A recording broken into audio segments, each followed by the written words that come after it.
luckily. And I'd like to start the session by saying that I'm extremely nervous. And when I first got the invitation to this event, I was freaking out. And then a few days later, I received the speaker list, and I was freaking out even more. And my original plan was to come here today and tell you something so amazing, so impressive, that you would leave this event thinking, wow, that girl was a genius. Well, luckily, just a few days before the talk, I threw whatever I wrote into the wastebin. And because I realized what I really want to tell you all today. And I'm standing here today not trying to convince you to believe me, not trying to convert you to my religion. I'm standing here today simply as an entertainer. And I just want to share with you a point of view that I enjoy very much. So, do enjoy that. So what I want to talk to you about today is the kind of knowledge that would require no judgment. So let me explain a bit clearer by telling you about the kind of knowledge I was looking for when I was little. Well, when I was 10, I wanted to control the world. Of course, about 10 years old doesn't, right? And the first book that I read was How to Win Friends and Influence People by Dale Carnegie. If you read that, excellent. And if you have a copy of it, do hide it away from the children. It's not nice. Well, anyway, I remember spending hours and hours just being amazed. And I remember thinking to myself, wow, this stuff is amazing. It can make people do whatever I want. And yeah, that was the kind of knowledge I was looking for back then. Something I could trust in. Something I know that would make things happen for me. To know back then is to believe in the experts. And obviously, we get older, and now definition of knowledge changes as well. And this is a definition of knowledge that I found the other day on Wikipedia. Knowledge is a familiarity with someone or something, which can include facts, information, description, or skills acquired through experience or education. Excellent definition. However, it's interesting that it doesn't really say how, the way you approach a knowledge, how you encounter it, and that's what I want to talk to you about today. So, is there any psychology-related professional in here today? Please raise your hand. Anyone interested in psychology at all? Excellent. Then you're going to really like what I'm going to say now. Rosarian person-centered therapy is a pile of rubbish. Okay. Interesting. Now notice that. Whether you agree with me or disagree with me, notice that feeling inside you. If you agree with me, you probably want to jump up right now and say, yes, that's right. And if you disagree with me, you probably just want to grab me right out of the stage and just grab me in the corner and want to settle this matter like right now. Feel free to do that, just after the talk. So I have another question for you. Do you have a conversation with yourself when you read a book or a newspaper? Or do you even have a conversation with yourself when you're talking to someone? Well, if you are, congratulations, you have been a really bad listener. I remember the time when my best friend pointed it out for me, and he said, Kim, I have to be honest with you, but you're a really bad listener.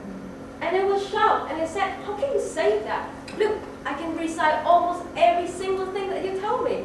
How can you tell me I'm a bad listener?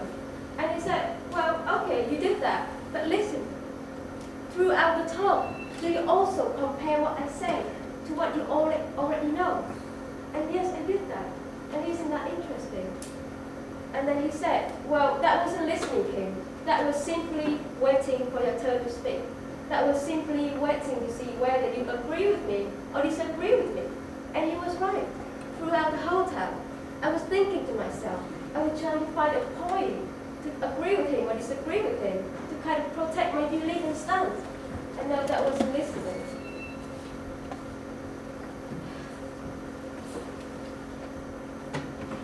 And so, what stopped us from listening then? Well, okay, I have a mini experiment for you.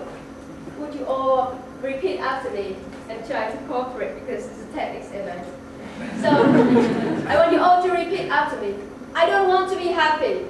I don't want to be happy. I don't want to be successful. I don't want to be successful. I don't want to be right. I don't want to be right. I don't want to be attractive.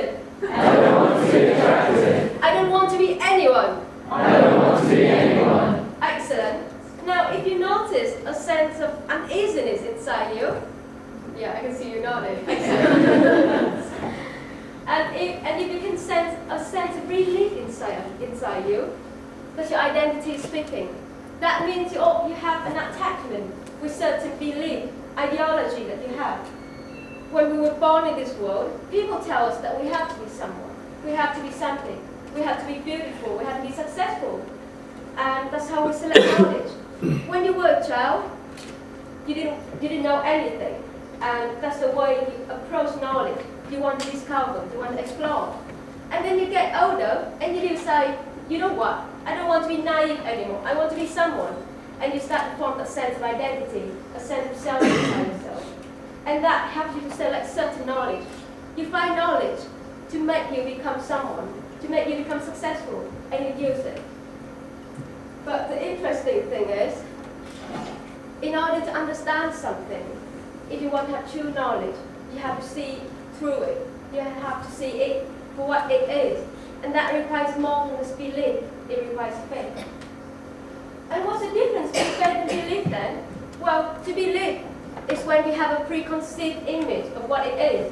For example, to know love is kind of have a preconception of what love is supposed to look like. You probably hear it from your parents, from your friends, from the media, from the romantic song on the radio. I need you, I love you, I want you, that sort of thing. Well, and then you're in a relationship, and you treat your partner based on that preconception. For example, you might be thinking, well, if my partner really cares about me, he will be here with me at this tech event right now. Or he will pick me up, that sort of thing. But the interesting thing is, at that moment, you fall in love with that preconception of the other person. And doesn't that also explain why people also fall out of love? Well, they never actually fall in love in the very beginning anyway. So, what is faith then? The preconceived image. When you put a label on something, you already separate from it. When you put a label on something, you already miss a chance to get to know what it is. When you have a preconception of, he's handsome, you kind of just miss a chance to know what he's like already. And so to understand something, you don't need that preconceived image. You need to see it for what it is, and it requires a leap of faith. So what's a leap of faith then? Faith is a complete acceptance of the things for what they are. And faith is like swimming in a way, because reality and the whole universe is like water. It's constantly changing, it's fluid, it transients, and it slips through the net of judgment. And remember the first time you learned how to swim? You try to catch hold of it, you try to stand on it, you shuffle with it, and as a result you drown. And when you learn how to swim, you learn to relax, you learn to let go, you learn to accept it for what it is, and you trust it. In a way, you learn to know water. And so to believe in something is to take a leap of faith, to have this absolute acceptance of what it is. Now I have an experiment for you. Don't be scared. Well, I want you all to close your eyes. And now I want you to think of the person you love the most in this world, someone you really care about.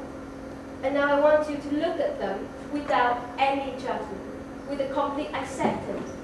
And I want you to say to them, I want to get to know you. I want to get to know who you are. And now I want you to let them get to know you with this complete acceptance and trust in them, that they will see you for who you are. So now I want to invite you to imagine what the world would look like if we have that kind of knowledge. I want you to imagine what kind of knowledge you would want to share with other people if you look at them without any judgment. And I want you to imagine what kind of knowledge you would want to learn if you don't have any fear at all, if you don't have the need to be right, if you don't have the need to be someone, if you are fearless. Well, if you're a writer, you probably understand this very well. And so I want to share with you all a quotation that I really like by the philosopher Alan Watts. Advice? I don't have any advice. Stop aspiring and start writing.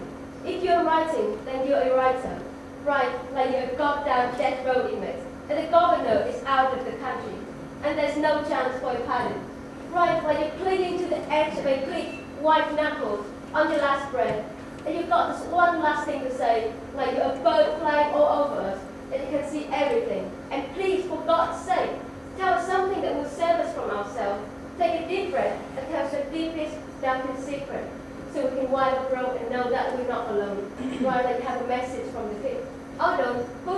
Maybe you're one of the lucky ones that doesn't have to. Well, I hope you enjoyed that. And in whatever you do, the moment you stop being the judge, you're more open to connect to everything and everyone around you. And before I finish my talk, I'd like to share with you another saying called Namaste. This is a greeting in Indian. And there's a lot of translation around it. My favorite one is, the God in me sees the God in you. And when you're in that place within yourself, and when I'm in that place within myself, we are one. And I know I haven't mentioned anything about power, but I want to let you decide what kind of power you would have when you're in that world where everything is accepted, when you don't have the need to be right, when you don't have the need to be someone, when you're fearless. Thank you.